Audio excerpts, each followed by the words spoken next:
दिल्ली में दरिंदगी की शिकार हुई पीड़ित लड़की अभी सिंगापुर के अस्पताल में भर्ती है, लेकिन वहां भी उसकी हालत में कोई सुधार नहीं हुआ है। अस्पताल ने जो ताजा मेडिकल बुलेटिन जारी किया है, उसके मुताबिक लड़की के दिमाग में चोट लगी है और फेफड़े और पेट में इंफेक्शन है। अस्पताल का कहना है कि डॉक्टरों की टीम निगरानी कर रही है, लेकिन फिलहाल उसकी हालत बेहद नाजुक बनी हुई है।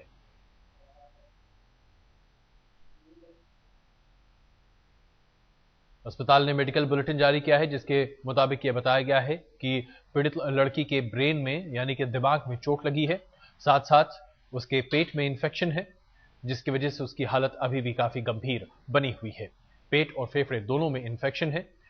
ऐसा बताया जा रहा है कि जब उसे एयर एम्बुलेंस में ले जाया जा रहा था सिंगापुर, उस वक्त रास्ते में भी उसकी तबीयत खराब हुई थी, जब ब्लड प्रेशर काफी ज्यादा नीचे आ गया था और उसे बहुत मुश्किल से संभाला गया था।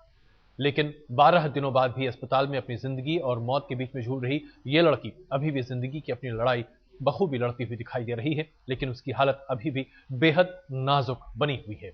दिमाग में गंभीर चोट लगी है, जो कि अपने आप में काफी बड़ी बात है। पेट में भी काफी संक्रमण है, जो कि इन्फेक्शन, जाहिर सी बात है, इसकी वजह से डॉक्टरों की टीम लगातार निगरानी कर रही है। और इस वक्त ताज़ा अपडेट के लिए हमारे साथ मौजूद हैं हमारे सहयोगी पूनम शर्मा, जो सिंगापुर में मौजूद हैं और लगातार इस मामले पर रिपोर्ट कर रही हैं। पूनम, ये बताइए कि जो सूरत हाल है, जो स्थिति बनती हुई दिख रही है, ऐसा लग रहा है कि हालत बेहद नाजुक, यानी कि जो दिल्ली में हालत थी उससे शायद बेहतर कहीं तो नहीं, लेकिन शायद उससे ज्यादा खराब ही होती हुई दिखाई दे रही है।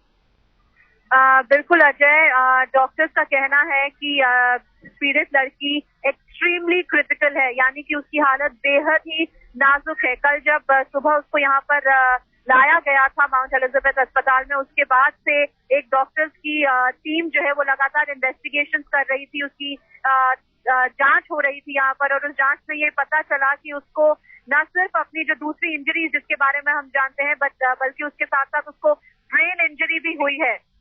जैसा आपने अभी बताया कि जब उसको एयरलिफ्ट किया गया तो एयर एम्बुलेंस में ब्लड प्रेशर जो है वो काफी ड्रॉप हो गया, एयर प्रेशर ड्रॉप होने के साथ, जिसकी वजह से डॉक्टर्स को एयर एम्बुलेंस में ही एक प्रोसीजर करना पड़ा और उसी वक्त उसको फिर से कार्डियक अरेस्ट आया, डॉक्टर्स का ऐसा मानना है। और शायद उसी वक्त ये ब्रेन इंजरी भी हुई, डॉक्टर्स का ऐसा मानना है। तो जो इन्वेस्टिगेशन है वो लगातार चल रहे हैं अजय, और यही कहा जा सकता है that she is fighting against all odds. इस वक्त हालत बहुत ज्यादा नाजुक, बहुत ज्यादा गंभीर है। बिल्कुल पूनम, ऐसी खबरें भी आ रही थी, जो कि कुछ सूत्रों के हवाले से कहीं कहीं बातें कही जा रही थी कि हो सकता है कि किसी और दूसरे देश भी ले जाने की बात हो। क्या ऐसी संभावना हो सकती है? क्योंकि इतनी गंभीर हालत में इस अस्पताल से लेकर कहीं और जाने की बात तो शायद सोचना भी गलत होगा। बिल्कुल अजय, मुझे नहीं लगता कि इस बारे में कोई सोच भी रहा है इस वक्त। एक और एयर ट्रैवल करने की स्थिति में ये लड़की बिल्कुल नहीं है। 5 घंटे का जो सफर इसने दिल्ली से सिंगापुर का तय किया, उसी के दौरान इसकी हालत काफी गंभीर हो गई। डॉक्टर्स को इस रिस्क का अंदाजा था। उनका कहना है कि उन्होंने परिवार वालों से भी ये डिस्कस किया था कि ये एक रिस्क है, कैलकुलेटेड रिस्क है जो वो लेना चाहते हैं लड़की के आगे के ट्रीटमेंट को लेकर, क्योंकि हालत जो है वो लगातार खराब ही हुई है अजय।